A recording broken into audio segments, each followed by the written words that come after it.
ఈ సువిశాల ప్రపంచంలో అతిపెద్ద ఖండమైన ఆసియా ఖండంలో భౌగోళిక పరంగా 7వ స్థానం, జనాభా పరంగా 2వ స్థానంగా పేరు పొందిన దేశం భారతదేశం. ఈ భారతదేశంలో వరి సాగుకు, పొగాకు ఉత్పత్తికి ప్రసిద్ధిగాంచిన రాష్ట్రం ఆంధ్రప్రదేశ్. ఆసియాలో అతి వేగంగా అభివృద్ధి చెందుతున్న 2వ నగరం, సిటీ ఆఫ్ డెస్టినీగా పిలువబడుతున్న నగరమే విశాఖపట్నం. దీనినే వైజాగ్ అని కూడా పిలుస్తారు.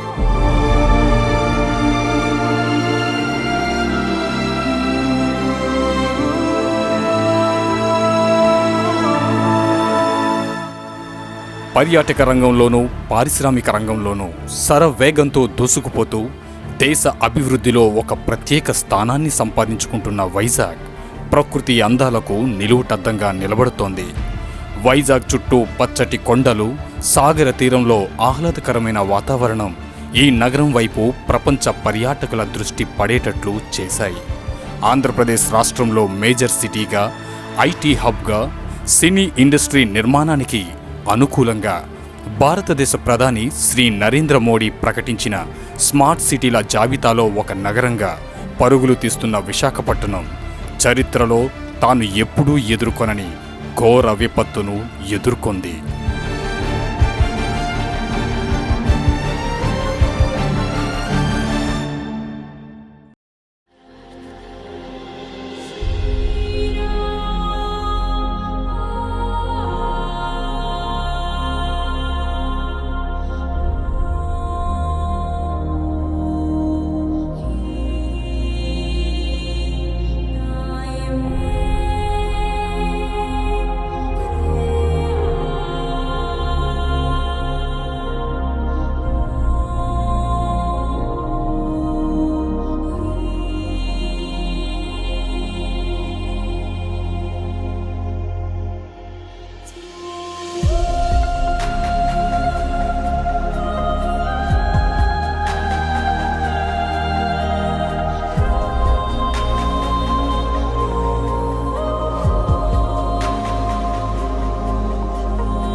అక్టోబర్ 8 భారత వాతావరణ శాఖ మీడియాలో ప్రతి సంవత్సరం ఇదే సమయానికి సాధారణంగా విడుదల చేసే ఒక ప్రకటన విడుదల చేసింది. అది जैसा कि मैंने कहा कि ये वेरी सीवियर साइक्लोनिक स्टॉर्म में हम परिभाषित करेंगे, और वेरी सीवियर साइक्लोनिक स्टॉर्म की जो हवा की गति 120 किलोमीटर से 220 किलोमीटर प्रति घंटा होती है, वाइड रेंज है. लेकिन हमारा इस वक्त का आकलन ये है कि ये 130 से 140 किलोमीटर प्रति घंटा, gusting up to 155 kilometre per hour, 155 kilometre प्रति घंटा तक की गस्ट की संभावना है. అండమాన్ నికోబార్ దీవుల్లో అల్పపీడనం కనుగొన్నామని, అది బలపడి 12వ తేదీకి తుఫానుగా మారుతుందని, అంతేకాకుండా ఈ తుఫాను ప్రభావం వలన గంటకు 250 కిలోమీటర్ల వేగంతో ప్రచండ గాలులు వీస్తాయని, అతి భారీ వర్షాలు కురుస్తాయని భారత వాతావరణ శాఖ తెలిపింది. ఆంధ్రప్రదేశ్ రాష్ట్రంలో విశాఖపట్నం వద్ద తీరం దాటడంతో పాటుగా అటు ప్రక్కనే ఉన్న ఒడిశా రాష్ట్రం కూడా ఈ తుఫాను ప్రభావం తీవ్రంగా ఎదుర్కోవాల్సి వస్తుందని హెచ్చరించింది. విశాఖపట్నంతో పాటుగా పశ్చిమ గోదావరి, తూర్పు గోదావరి, విజయనగరం, శ్రీకాకుళం జిల్లాలకు కూడా ఈ తీవ్ర తుఫాను ముప్పు పొంచి ఉందని హెచ్చరించింది. ఈ తుఫానుకు ఇజ్రాయెలు దేశపు జాతీయ పక్షి అయిన హుదూద్ పేరుతో హుదూద్ తుఫాన్గా పరిగణించింది.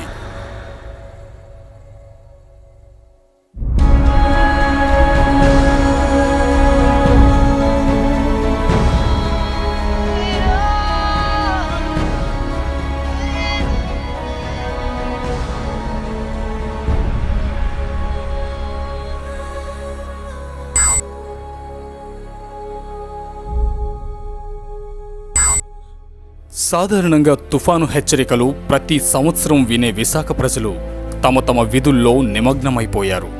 కానీ ఆంధ్రప్రదేశ్ ప్రభుత్వం రాబోతున్న ఉపద్రవాన్ని అన్ని విధాలుగా ఎదుర్కోవడానికి తన చర్యలు చేపట్టింది. హుదూద్ తుఫాన్ తర్వాత పరిస్థితులను ఎదుర్కోవడానికి 13 ఎన్డీఆర్ఎఫ్ బృందాలను విశాఖకు ముందుగానే తరలించింది. మత్స్యకారులను వేటకు వెళ్లవద్దని తీవ్రంగా ఆదేశించింది. బోట్లను, వలలను జాగ్రత్తపరుచుకోవాలని హెచ్చరించింది. త్రాగునీటిని, ఆహారాన్ని, నిత్యావసర వస్తువులను ముందు రోజునే అంటే అక్టోబర్ 11నే పునరావాస కేంద్రాలకు తరలించింది. కరెంట్ కోసం జనరేటర్లు సమకూర్చుకునే ప్రయత్నాలు ముమ్మరంగా జరుపుతున్నారు. జాతీయ మీడియా, స్థానిక మీడియా విశాఖకు మెల్లగా చేరుకుంటున్నారు. ఇప్పటికే స్థానిక జాతీయ మీడియాలో హుదూద్ తుఫాన్ తీవ్రంగా ఉంటుందని, ఈ తుఫాన్ దాటికి సమాచార వ్యవస్థ, రవాణా వ్యవస్థ, విద్యుత్ వ్యవస్థ, టెలికాం వ్యవస్థ పూర్తిగా నిలిచిపోనున్నాయని హెచ్చరికలు వస్తూనే ఉన్నాయి. అంతరిక్ష పరిశోధన సంస్థ నాసా భారత్ ను అప్రమత్తం చేసింది. హుదూద్ ప్రభావం తీవ్ర స్థాయిలో ఉంటుందని హెచ్చరించింది. ఆంధ్రప్రదేశದ విశాఖపట్నంలోని హుదూద్ తుఫాన్ భయపెడుతోంది.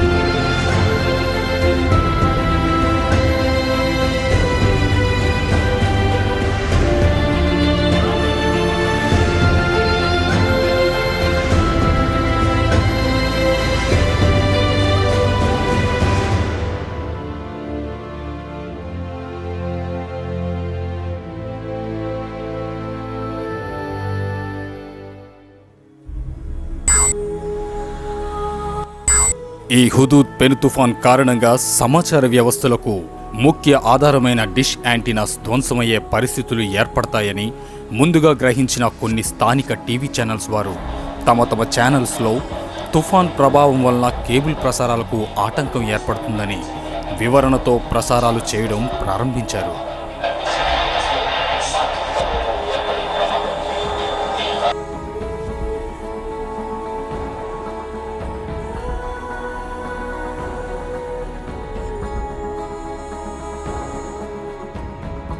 మరోవైపు విశాఖ తీరంలో విధుల్లో ఉన్న అధికారులు తీర ప్రాంత ప్రజలను సురక్షిత ప్రాంతాలకు తరలిస్తూ ఉన్నారు. వైజాగ్ కలెక్టరేట్ నుండి అధికారులతో ఎప్పటికప్పుడు ప్రత్యేకంగా పంపిణీ చేసిన శాటిలైట్ ఫోన్ల ద్వారా సంప్రదింపులు జరుపుతూ ఉన్నారు.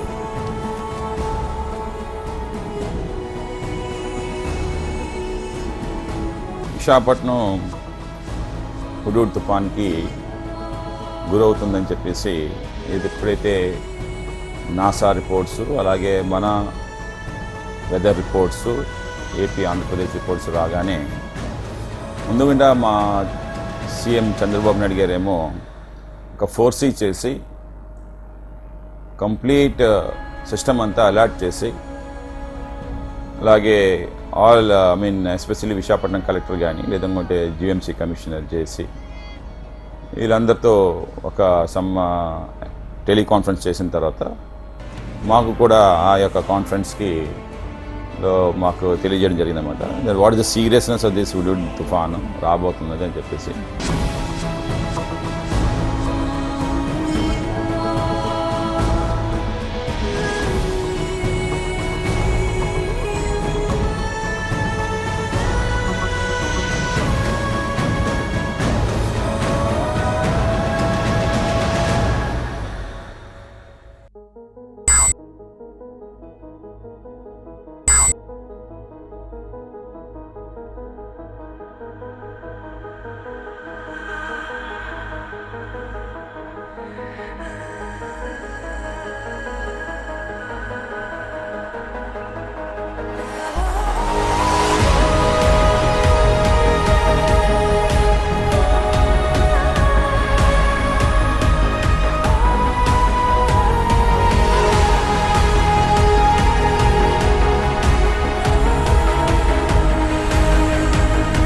ఈ హుదూద్ పెను తుఫాన్ను ఎదుర్కొనే చర్యల్లో భాగంగా సాయంత్రం 5 గంటల నుండి వైజాగ్కు వెళ్లే అన్ని రవాణా మార్గాలతో పాటుగా నేషనల్ హైవే 5 రోడ్లో కూడా రవాణా రాకపోకలు నిలిపివేశారు. ఆ రోజు శనివారం మార్నింగ్ మా హస్బెండ్ అర్జెంటుగా రాజమండ్రి వెళ్ళాల్సి వచ్చింది. తను రాజమండ్రి బయలుదేరి వెళ్ళారు మార్నింగ్ జన్మభూమికి. నాకు ముందుగా తెలిసిన సమాచారం ప్రకారం ట్రైన్స్ అన్నీ బ్లాక్ అయిపోతాయి, NH5 అంతా క్లోజ్ అయిపోద్దని తెలుసు ఆఫ్టర్ 7 అలా. కానీ తను అక్కడ స్ట్రక్ అయిపోయారు. అక్కడ పని కంప్లీట్ అవ్వకపోవడంతో తను అక్కడ ఉండిపోవాల్సి వచ్చింది ఆ రోజు. తర్వాత ఏమైందంటే తను ఇంకా రాను అని చెప్పేటప్పటికి నాకు ఎంత టెన్షన్ వచ్చిందంటే మాటల్లో చెప్పలేను అనమాట. ఆ మరుసటి రోజు ఆదివారం కావడంతో అప్పటికే తమ తమ కార్యాలయాల్లో బాధ్యతలు ముగించుకొని గృహాలకు బయలుదేరుతున్నారు. ఆ రోజు శనివారం 7 గంటలకు అయిపోవాల్సిన డ్యూటీ, కానీ వర్షం పడటం వల్ల 8:30 వరకు నేను వెయిట్ చేయాల్సి వచ్చింది. 8:30కి వర్షం కొంచెం తగ్గడంతో నా బండి మీద స్లోగా హైవేపై వెళ్తున్నాను. కరెక్ట్గా జూ పార్క్ అనుకుంటా, జూ పార్క్ దగ్గరికి వచ్చేటప్పటికి గాలులు మరింత వేగంగా వచ్చేసాయి. నేను ఇంకా భయపడిపోయి అబ్బో ఏంటి గాలులు ఎంత గట్టిగా వచ్చేస్తున్నాయని చెప్పేసి నా బండి ఎంత వేగంగా ఇంటికి వెళ్ళిపోతే అంత మంచిది అని చెప్పేసి ఆలోచించుకొని చాలా ఫాస్ట్గా నా బండి మీద ఇంటికి చేరుకున్నాను. ఇంటికి చేరుకున్నాడికి అమ్మయ్య హ్యాపీ అని అనిపించింది. అప్పటికే గాలుల తీవ్రత గంటకు 60 నుండి 70 కిలోమీటర్ల వేగంతో వీయడం ప్రారంభించాయి. హుదూద్ పెను తుఫాన్ తన నిజ రూపాన్ని ప్రదర్శించడానికి కొన్ని గంటల ముందే అధికారులు మాత్రం తుఫాన్ తీవ్రతను అనుభవిస్తున్నారని చెప్పవచ్చు.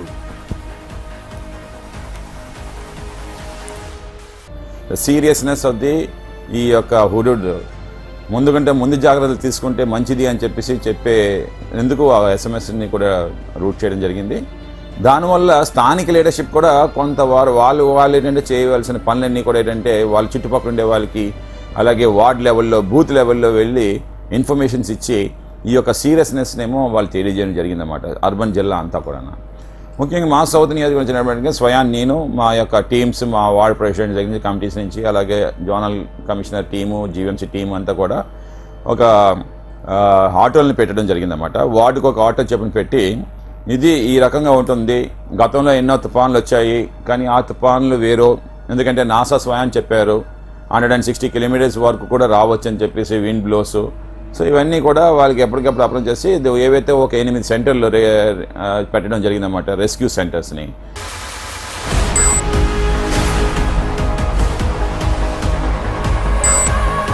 గంటకు 60 కిలోమీటర్ల వేగంతో ప్రారంభమైన ఎదురుగాలులు అంతకంతకు పెరిగిపోతుండగా వైజాగ్ దాని చుట్టుప్రక్కల తుఫాన్ ప్రభావానికి బలి కాబోతున్న జిల్లాలలో విద్యుత్ సరఫరా పూర్తిగా నిలిపివేయబడింది. తన ప్రకాశవంతమైన వెలుగులతో అతి సుందర నగరంగా తులతూగిన విశాఖ పూర్తిగా అంధకారంలో మౌనంగా నిల్చొని దీనంగా కనబడడం వైజాగ్ చరిత్రలో ఇదే మొదటిసారి కావచ్చు. సో అలా ఒకదాన్నే బిక్కుమంటూ ఆ నైట్ అలాగే ఉన్నాను. ఉండేటప్పటికీ 11 అయ్యే కొలది టైం పెరిగే కొలది గాలి తీవ్రత పెరిగిపోతూనే ఉంది. 11 దాటిందో లేదో కరెంటు పోయిందనమాట. ఇంకా కరెంటు పోయేటప్పటికి నేను పడ్డ టెన్షన్ నిజంగా జీవితంలో మర్చిపోలేనమాట. ఒకదాన్నే ఉండడం, కరెంట్ లేకపోవడం, చీకటి, డోర్స్ తీస్తేనేమో వర్షం ఫుల్గా లోపలికి వచ్చేస్తుంది, ఎవరిని పిలవలేను, ఇంట్లో ఉండలేను. ఎలాగైతే ఇంటికి మాత్రం వచ్చేసాను. కానీ రాత్రి 10-10:30 అనుకుంటా ఆ టైంలో ఇంకా గాలులు మరింత వేగం ఎక్కువైపోయి కరెంటు పోయింది. నేను బయటకు వచ్చి మాది పోయిందా లేదనంటే మొత్తం పోయిందని ఫీజులు అవన్నీ చూసుకునేటప్పటికి మొత్తం ఇంకా కనుచూపు మేరలు ఎక్కడ లైట్ అయితే ఇంక కనిపించట్లేదు. ఇంకా తినడానికి భోజనం అయితే ఏమీ లేదు. ఈ శివరాత్రికి అయితే జాగారం చేస్తాను లేదో తెలియదు, కానీ ఈ హుదూద్ మాత్రం నన్ను జాగారం చేసేలా చేసింది ఆ రాత్రి అంతా.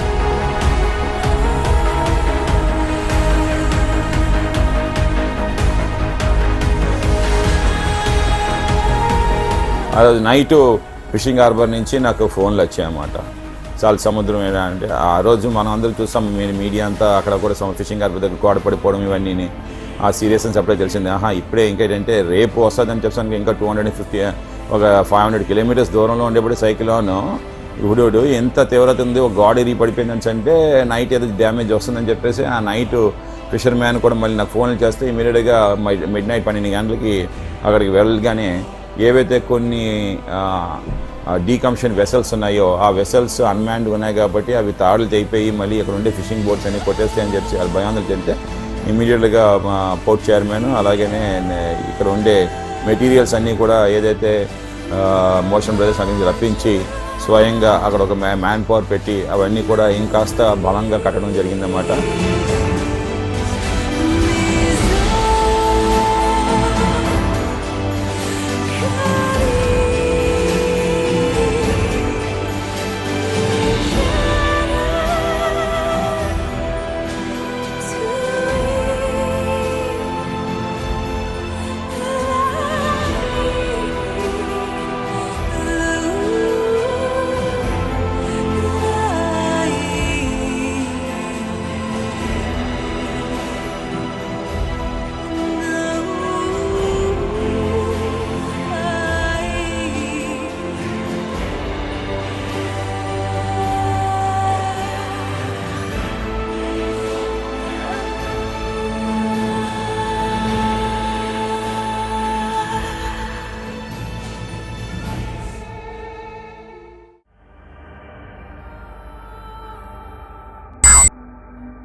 గత రాత్రి హుదూద్ పెను తుఫాన్ ప్రభావంతో పూర్తిగా స్తంభించిపోయిన రవాణా సమాచార విద్యుత్ వ్యవస్థలతో విశాఖ వాసులు బయట ప్రపంచంతో ఎటువంటి సంబంధాలు లేకుండా జీవనం సాగించారు.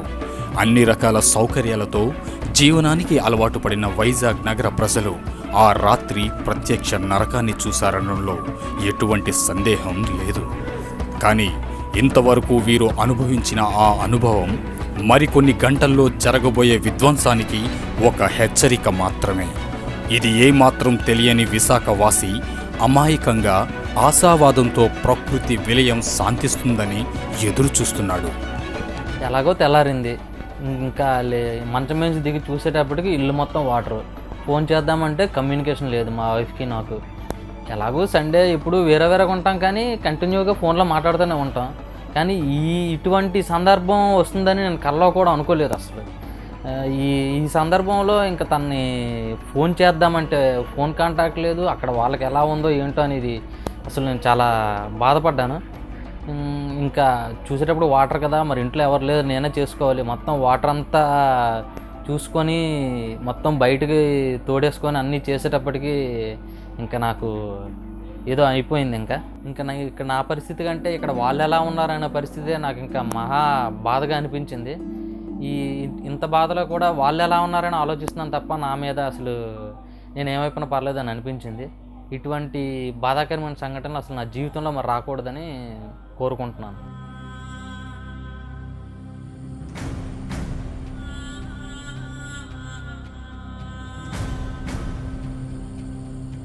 దాని తర్వాత నెక్స్ట్ డే 12 అక్టోబర్ ఆదివారం మార్నింగ్ నుంచి ఫుల్ వర్షం అండ్ గాలి ఫుల్గా స్టార్ట్ అయిపోయినాయి.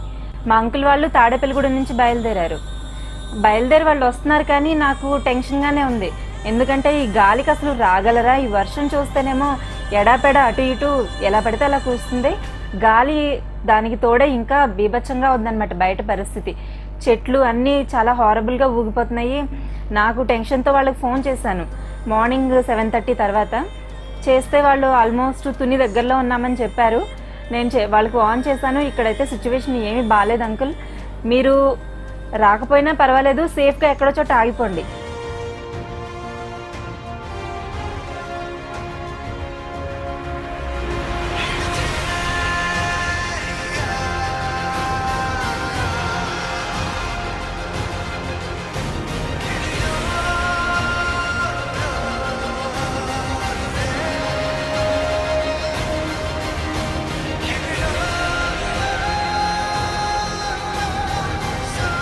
ఈ తుఫాన్ తీవ్రత సామాన్య ప్రజలతో పాటు గత రాత్రి విధులు నిర్వహించిన ఉద్యోగులకు ప్రకృతి విలయం ముందు తాము ఎంత అల్పులమో ప్రత్యక్ష సాక్ష్యాలతో చూపించింది. ఆదివారం ఉదయం నాటికి విధులు నిర్వహించి తమ గృహాలకు చేరుకోవాలని ఆశపడిన వారికి మాత్రం నిరాశే మిగిలింది.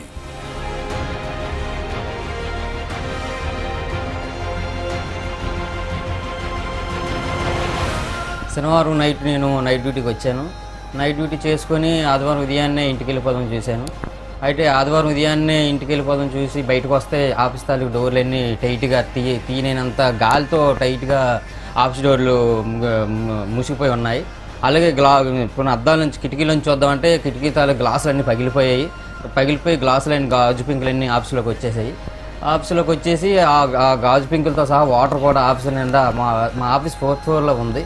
4th ఫ్లోర్ అంతా వాటర్తో నిండిపోయి ఉంది. నిండిపోయి ఉంటే అసలు నేను కుర్చీలో కూర్చొని అలాగే ఉండిపోయాను.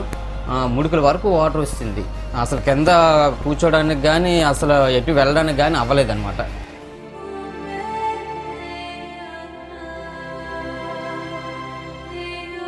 ఆదివారం ఉదయం హుదూద్ తుఫాన్ తన శక్తి సామర్థ్యాలను విశాఖ వాసులపై చూపిస్తున్న ఈ సమయంలో కొందరు మీడియా ప్రతినిధులు తమ విధి నిర్వహణలో భాగంగా అంతటి హోరుగాలిలో ప్రపంచానికి ఈ పెను తుఫాన్ ప్రభావాన్ని చూపడానికి వైజాగ్ రోడ్లపై ప్రాణాలకు తెగించి తమ విధులు నిర్వహిస్తున్నారు.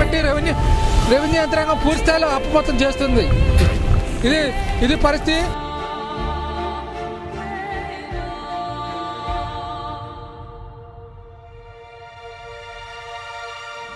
నేను 8 సంవత్సరాలు బట్టి మీడియా ఫీల్డ్లో వర్క్ చేస్తున్నాను. సో లాస్ట్ ఇయర్ పైలిన్ కూడా నేను చిత్రీకరించడానికి చాలా దూరం వెళ్ళాను. సో ఇది అలాగే అనుకుని నేను మామూలుగానే బయలుదేరా. సో మార్నింగ్ మామూలు రోజుల్లో అయితే నేను 9 o'clock మేము డ్యూటీకి వెళ్తాం. సో ఇలాంటి విపత్తు ఉన్న టైంలో 9 o'clock కాదు, మార్నింగ్ నుండి కూడా మేము విధుల్లోకి వెళ్ళాల్సిన అవసరం ఉంటుంది. సో దట్ నేను 6 o'clock ఇంటి నుండి బయలుదేరాను.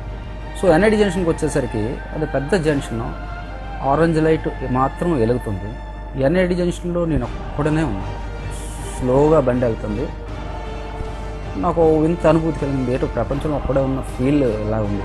ఎందుకంటే రోడ్డు మీద మార్నింగ్ 6 o'clock అనేసరికి వెహికల్స్ తిరుగుతుంటాయి. సో ఏమీ లేవు, నిర్మానుష్యంగా ఉంది. చాలా దూరం వరకు ఏం కనపడటంలా. ఒక బండి అలాగా 10-20 స్పీడ్లో వెళ్తున్నా. సో ఆర్ఎన్బి దగ్గరకు వచ్చేసరికి నాకు ఒక ఫోన్ కాల్ వచ్చింది ఆఫీస్ నుండి. ఆఫీస్లోకి నీళ్ళు చేరిపోయి స్టూడియో ఆపేసాం. మళ్ళీ స్టూడియో ఆన్ చేయడానికి ఎంత టైం పడుతుంది, రీఛార్జ్ చేసేస్తారంటే సో 1 or 2 hours మేము రీఛార్జ్ చేసేస్తామండి, మీరు వచ్చేయండి ఆఫీస్లో. షూర్ అంటే షూర్ అండి. సో నేను